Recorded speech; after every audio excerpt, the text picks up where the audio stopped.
Orléans.fr. Radio Classique, l'invité de l'économie. 7h49 sur Radio Classique, mon invité ce matin, Karine Berger, bonjour. Bonjour Nicolas Piron. Secrétaire national à l'économie du Parti Socialiste, député des Hautes-Alpes. Vous co-signez avec Valérie Rabault, chez Odile Jacob, un livre intitulé « La France contre-attaque », sous-titre « Ces entreprises qui inventent le millénaire ». On va en dire un mot tout à l'heure parce qu'il est surprenant d'un point de vue de considération fiscale en tout cas et de compétitivité. D'abord un mot sur ce qu'a dit François Hollande hier soir, il n'y aura pas de nouvelle hausse d'impôts.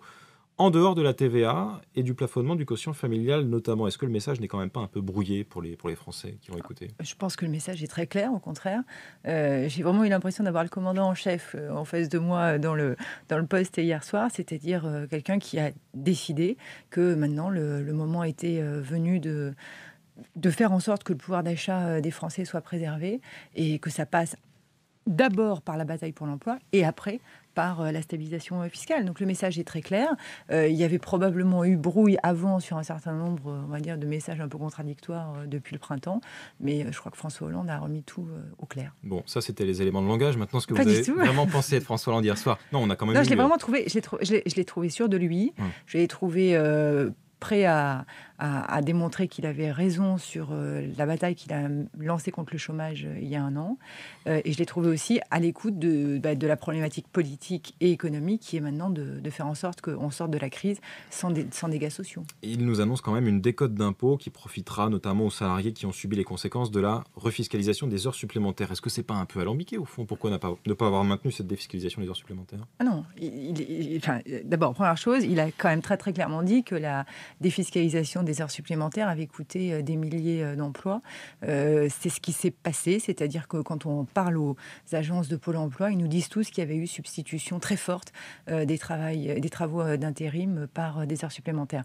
Donc ça, la catastrophe sur l'emploi qu'a provoqué la défiscalisation des heures supplémentaires, nous l'avions condamnée et c'est pour ça que nous avions supprimé la défiscalisation. Ce qu'a dit le président de la République, c'est que les salariés modestes, ceux qui sont dans les premières tranches de l'impôt sur le revenu, étaient ceux vis-à-vis desquels un geste de baisse de la fiscalité allait être réalisée au travers de la décote. Et c'est ce qui va donc être fait. Il y a une autre annonce qui sera précisée vendredi, c'est la création d'un impôt rénovation thermique. Ça, c'est une niche fiscale supplémentaire. C'est pas terrible en termes de lutte contre les niches fiscales. Vous savez, on est les premiers à lancer vraiment une offensive contre les niches fiscales. Le plafonnement à 10 000 euros par ménage fiscal des niches auxquelles on a droit a fait hurler l'opposition tout l'automne dernier. Pour autant, l'arme fiscale reste une arme qui permet des incitations de comportement. Et à titre personnel, je pense que la meilleure solution pour arriver à faire en sorte que notre pays soit à la hauteur de la transition écologique, c'est d'utiliser les armes à notre disposition, notamment l'arme fiscale. Karine Berger, l'an dernier, le gouvernement a décidé d'octroyer 20 milliards d'euros d'allègement pour les entreprises à travers le fameux CICE, le crédit impôt compétitivité.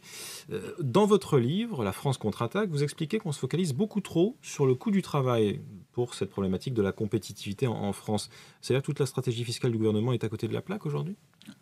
Disons que je crois que pour faire en sorte de parler de la France et des entreprises aujourd'hui et ce dont elles ont besoin, il ne faut pas commencer par parler des coûts de production.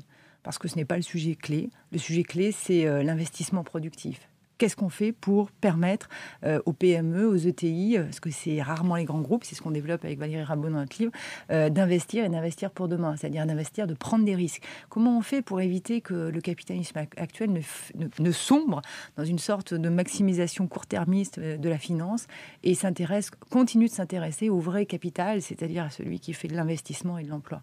Et ça ne passe pas par la baisse du coût de production, parce que c'est pas ça la valeur ajoutée. La valeur ajoutée, c'est la productivité au sens le plus macroéconomique du terme, c'est-à-dire ce que l'on crée en plus à partir... C'est la création de valeur. C'est la création de valeur, c'est la création de valeur. Et cette création de valeur, elle n'est jamais suscitée par des baisses de coûts. Par ailleurs, dans la baisse de coûts, on sera toujours battu par d'autres. Soyons clairs, si vraiment on s'amusait à entrer dans une spirale qui serait je baisse plus vite les coûts ou autant les coûts que mon voisin, il y aura toujours un voisin plus malin que nous. Donc la vraie bataille de la France, qu'elle peut remporter, et c'est notre plaisir, ça a été de raconter ces histoires d'entreprises qui sont en train de gagner la mondialisation. C'est de l'économie positive que vous développez dans ce livre. C'est surtout de l'économie réaliste, c'est-à-dire qu'on a des représentants officiels du patronat qui expliquent que tout va mal, qui sont les premiers d'ailleurs à faire du French bashing, On commence par les citations de grands patrons qui expliquent que la France est foutue. Et de Gérard Depardieu. Et de Gérard Depardieu, il est vrai. Mais ce n'est pas la réalité du terrain. C'est-à-dire quand on va voir des petites entreprises, des ETI, elles sont en train de gagner la bataille de la mondialisation sur leur secteur.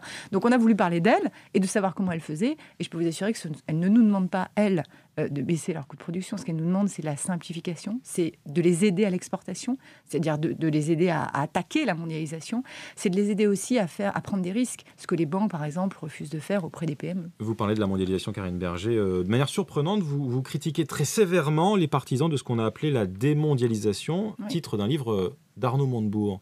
Vous assumez cette critique ?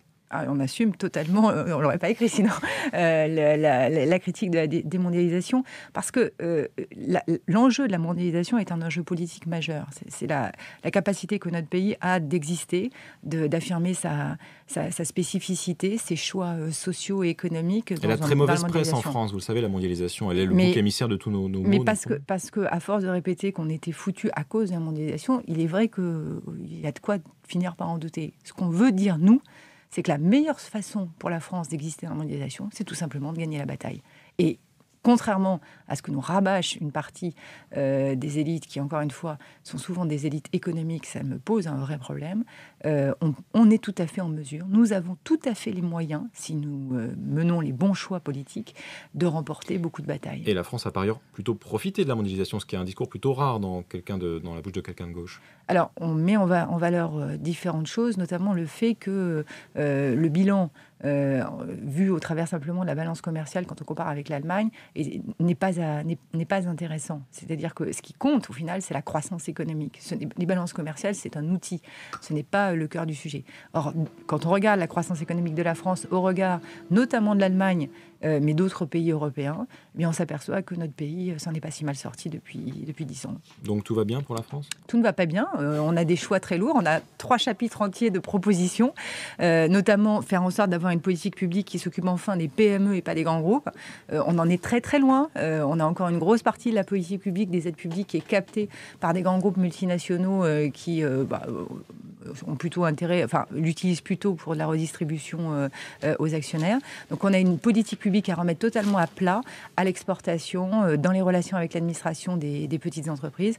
Mais si nous faisons tout ça, nous serons en top list pour gagner. Vous l'avez fait lire à Arnaud Montebourg et Pierre Moscovici ? On l'a envoyé à tout le monde.